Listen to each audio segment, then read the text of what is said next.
Yung mga nandito sa bandang kaliwa hanggang Kakarodyo Avenue, ayos ba kayo dyan? Yung mga nandyan sa gilid, sa tapat ng simbahan. Yung mga nasa dulo, naririnig niyo po ba kami? Ako po, hindi ko po kayo marinig. Lakasan niyo naman ang inyong mga sigaw. Yung nandito sa bandang kanan. Yung nandun sa likod. Yung mga nandito sa harap, ayos lang ba tayo? Grabe ang energy natin, Pasig City.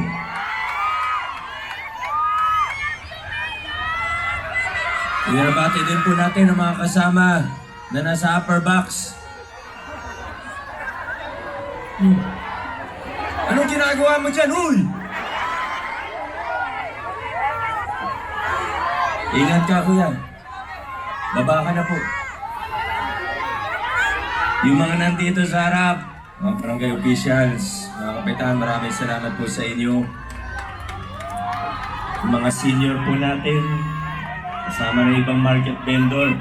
Nakita ko kanina, alas 4 pa lang. Kaya sila yung nasa VIP seat eh. Alas 4 pa lang, nandyan na po sila. Grabe. Alas 4 ng hapon naman, hindi naman ng umaga. Yung mga nandito sa likod! Maraming salamat po.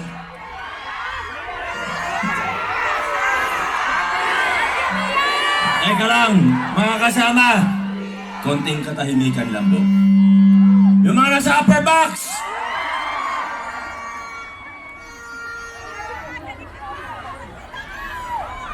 Kung maaari lang po, kung pagbibigyan po ninyo ako, sa pagkakataong ito, wag po biko ang isigaw natin. O hindi, giting. Pwede po ba? Giting! Yung mga nasa likod!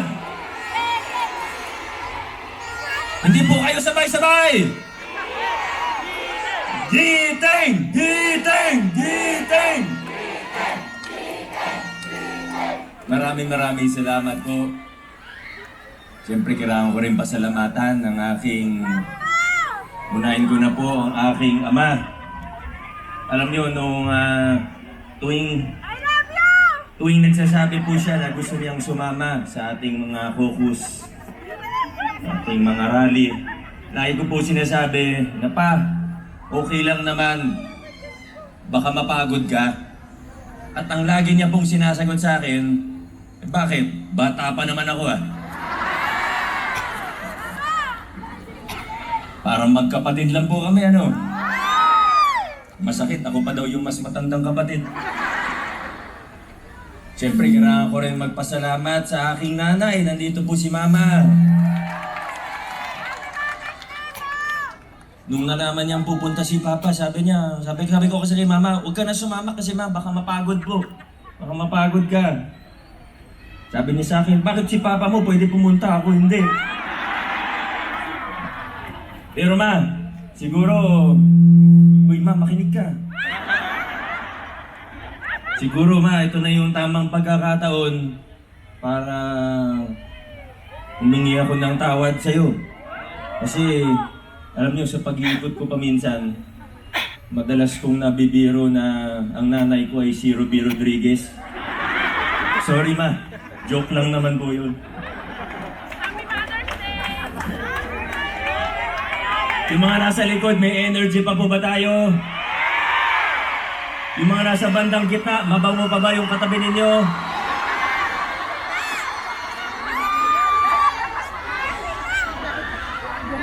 Alam nyo, ngayon 2025, kakaiba ang laban natin, po? Tuwing titingin ba ako dito, sisigaw po kayo? Hindi na ako titingin dyan kasi hindi ako matatapos. Maraming salamat po. Ngayong 2025, kakaiba po yun.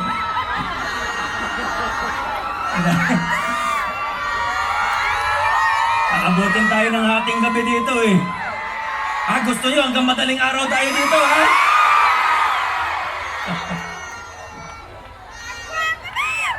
Grabe itong laban natin, Lahat ng pwedeng pagdaanan ngayon 2025. Sa totoo, mula 2024, lahat ng pwede nating pagdaanan, napagdaanan po natin.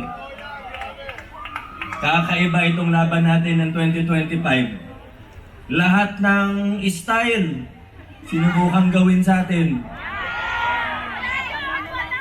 Halos lahat talaga ng style. At hindi lang lahat ng style. Lahat ng tradisyonal na style. Lahat ng style na bulok. Sinubukan nilang gawin.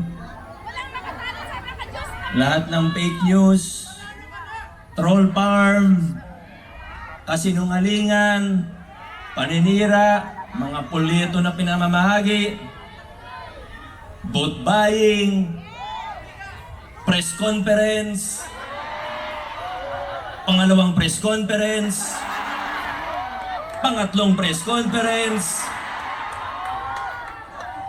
Abangan po natin, baka hanggang Martes may press conference po na naman.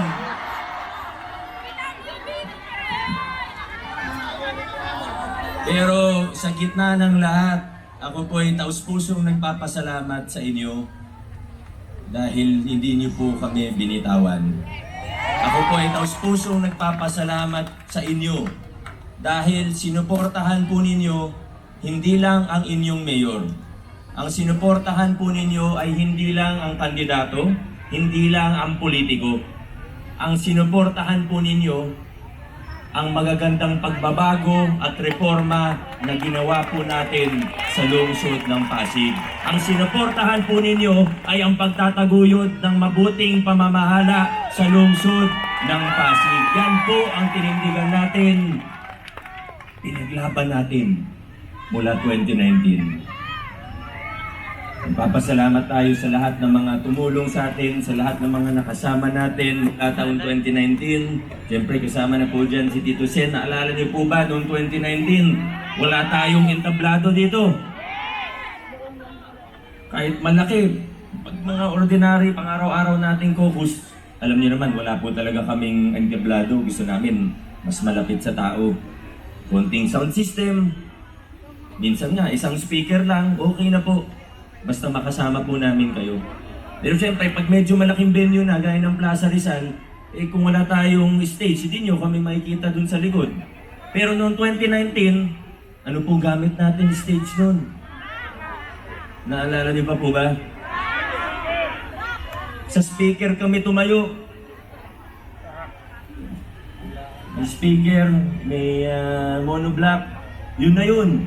Naalala niyo po noon, di tayo nabigyan ng permit noong 2019. Yun pala sila magpaparasara ng... 2019 yung sinasabi ko. 2019, grabe po yun. Ang sabi sa atin noon, bawal daw. Kasi, tingnan nyo na lang yung post ko sa Facebook, i-search nyo na lang. Di ko na para ikwento ulit. Gusto nyo ikwento ko? Hindi na po. Ngayon, hindi na natatakot, tinanggal natin yung takot sa puso ng mga Pasigenyo. Tinalikuran na natin yung style ng politika na puro takutan. Yung politika ng pananakot, tinalikuran po natin. Ngayon, dumating ang kalaban namin sa isang lugar.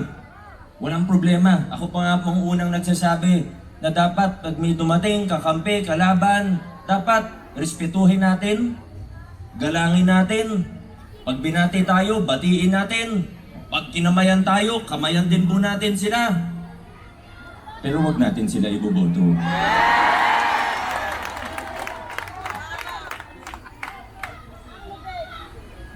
Kanina, narinig niyo po yung kwento ni Congressman Roman.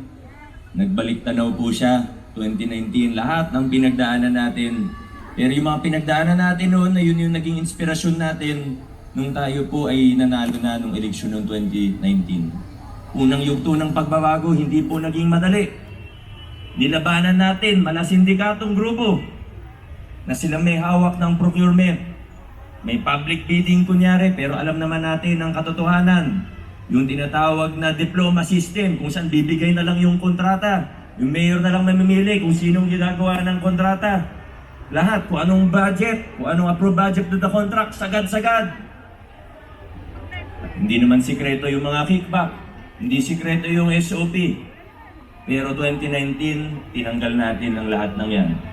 Inayos natin ang ating pamahalaan. Naglinis tayo ng gobyerno. Kung meron akong isang pwedeng malaki, kung meron akong pwedeng isang may pagmamalaki, mula 2019, kahit bilyon-bilyon yung sinasabing pwede kong makuha sa kickback.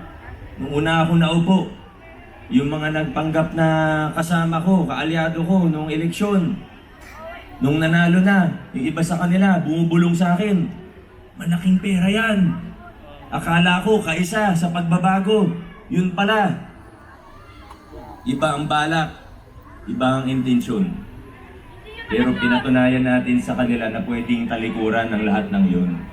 Pwedeng yakapin ang mabuting paggugoberno, pagiging bukas ng ating pamahalaan.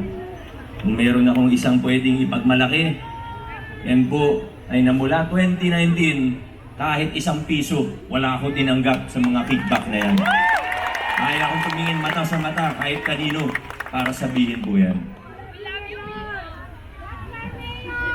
Hindi tayo nagtapos dun. Winakasan din natin yung palakasan system. Paborito natin simbolo nito, pamaskong handog. Tama po ba? Sa simpleng halimbawa na ito, pinakita natin na pwedeng magkaroon ng pamahalaan na pantay-pantay ang tingin sa bawat isa. Hindi kailangan na malapit ka sa kusina para makakuha ng tamang benepisyo at serbisyo mula sa ating pamahalaan. Pero hindi naging madali. Buti na lang noong 2022, nagkaroon tayo ng mga mas maayos, mas matitibay na kasama. Kasi alam nyo, narinig nyo na naman po, iba sa inyo, narinig na po yung kwento ko. 2019, gusto natin maayos sa pamamahala. Nasabi natin sa mga kontraktor, wala nang kickback ngayon. Kahit isang piso, wala kayo bibigay sa mayor. Pero mababalitaan mo, may konsyal, humihingi ng 3% sa kontraktor. May maglalakad ng pogo. Mga kaibigan, wala nang lugar sa ating pamahalaan para sa ganung klaseng opisyalis.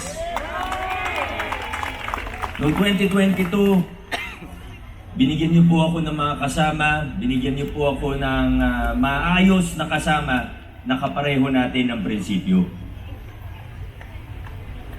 Congressman, alam ko pong kahit hindi ko nabanggitin, pero ito pong sasabihin ko, hindi naging posible ang pagtakbo ko noong 2019. Hindi ako nag-file ng aking kandidatura kung hindi dahil kay Congressman Roman Romulo. Kong Roman, maraming salamat. Mula 2019, siyang pinakamatibay natin na kasangga. Noong 2022, nagkaroon din tayo ng isang matibay at maprinsipyong Vice Mayor.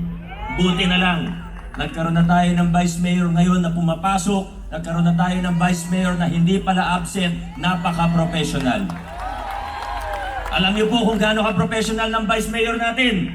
Kahit maaga meeting, 8 a.m. meeting namin, 7:59 nandun na po siya mga kaibigan. Pero hindi tayo titigil sa professional. Una lang po yun. Mas importante pa rito, siya po ay tapat at may integridad.